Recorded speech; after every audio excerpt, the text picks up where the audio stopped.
بسم اللہ الرحمن الرحیم۔ ایک امیر اور زمیندار آدمی ایک دن اپنے باغ میں گیا تو اس نے اپنے کسان کی بیوی دیکھی جو نہایت ہی خوبصورت تھی، اور اس نے اپنے کسان کو کسی کام کے غرض سے کہیں بھیج دیا اور کسان کی بیوی کو کہا کہ تم سب دروازے بند کر دو۔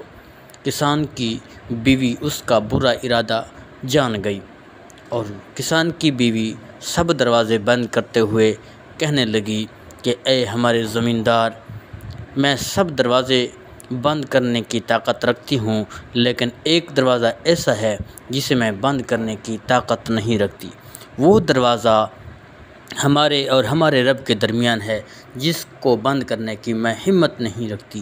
عورت کا یہ جواب سن کر وہ امیر کبیر اور باغ کا مالک اس عورت کے الفاظ سے بہت ہی شرمسار ہوا اور دل میں جو اس نے برا ارادہ کیا ہوا تھا اس سے توبہ کی۔